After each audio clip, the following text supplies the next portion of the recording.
महाराष्ट्र की सियासत में इतवार को बीजेपी ने ऐसा दाव चला जिससे एनसीपी सदर शरद पवार ही नहीं बल्कि ऑपोजिशन खेमा चारों खाने चित हो गया है।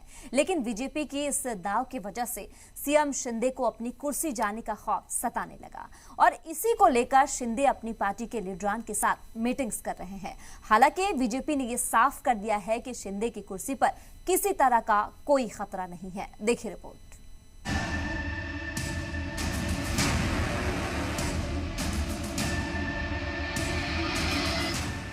अजीत का दावे से खतरे में शिंदे की कुर्सी।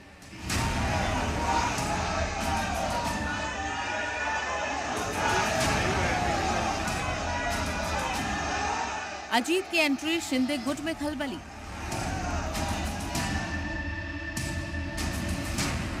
बीजेपी को शिंदे का साथ, अजीत भी नहीं खाली हाथ। माननीय एकनाथ शिंदे जी ही महाराष्ट्र के मुख्यमंत्री रहेंगे और वो अच्छा काम कर रहे हैं, उनको कोई बदलाव की जरूरत ही नहीं है। उद्धव ठाकरे से बगावत करके बीजेपी के साथ आने वाले एकनाथ शिंदे के लिए सब कुछ तब तक अच्छा चल रहा था जब तक अजीत पवार की सरकार में एंट्री नहीं हुई थी।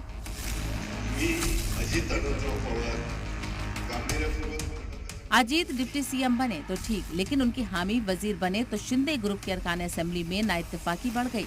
शिंदे ग्रुप की अरकान असेंबली में बढ़ रही नाइत्तेफाकी की वजह से सीएम ने अपने रिहाइशगाह पर मीटिंग का इनेकाद किया।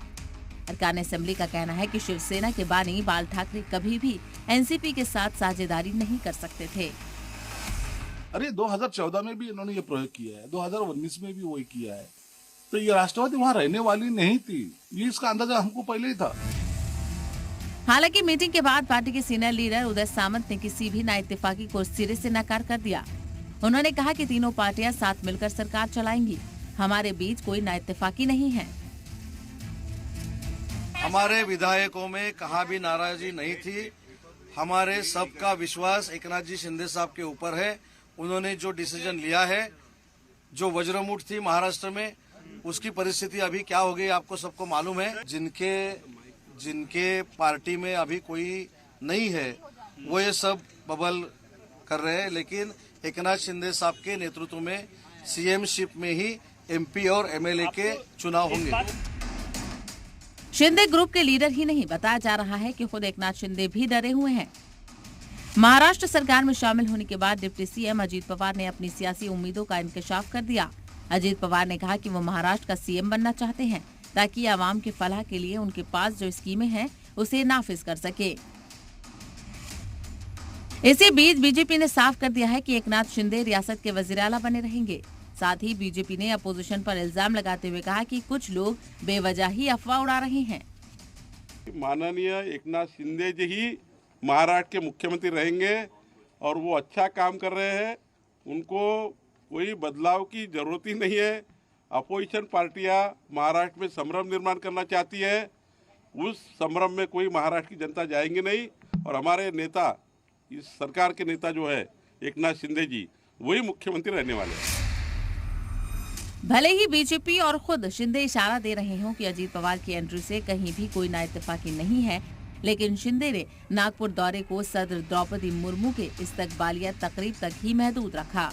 एकनाथ शिंदे का प्रोग्राम 2 दिनों तक नागपुर में रुकने का था, लेकिन अचानक उन्होंने अपना प्रोग्राम रद्द कर दिया और वापस मुंबई लौट आए। शरद पवार की एनसीपी से परेशान होकर ही शिंदे ग्रुप ने उद्धव ठाकरे की शिवसेना को बाय बाय बोला था, लेकिन अब उन्हें एनसीपी छोड़कर आए लीडरान के साथ ही सरकार चलानी पड़ रही है। हमने पहले से खिलाफ थे और आज भी वो शरद पवार साहब के हम खिलाफ में हैं।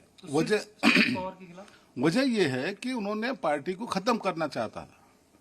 उनका एक स्टेटमेंट है, उन्होंने ये भी बोला था कि जो बाला साहब के हयात में मुझे जो कर नहीं सका, मैं वो आप करके दिखाऊंगा। इसी बीच शिवसेना उद्धव ग्रुप के तर्जुमान संजय राउत ने भी शिंदे गुट के जख्मों पर नमक छिड़का है। संजय राउत ने पेशन गोई की है कि एकनाथ शिंदे की कुर्सी भी खतरे में है। अजीत पवार जैसे सीनियर नेता को, उनके साथ कुछ एमएलए भी है, उनको लाकर शिंदे गुट के सामने चैलेंज खड़ा कर दिया, उनका बार्गेन पावर खत्म कर दिया। आने वाले दिनों में मुख्यमंत्री बदल सकता है, मैं आपको बोल रहा हूँ। कुल मिलाकर महाराष्ट्र सरकार में अजीत पवार की एंट्री के बाद ऐसा लग रहा है कि सीएम शिंदे की परेशानी बढ़ गई है। ऐसे में ये मिशन 2024 की तैयारी में जुटी बीजेपी के लिए ये अच्छा इशारा नहीं है। ब्यूरो रिपोर्ट, जी मीडिया।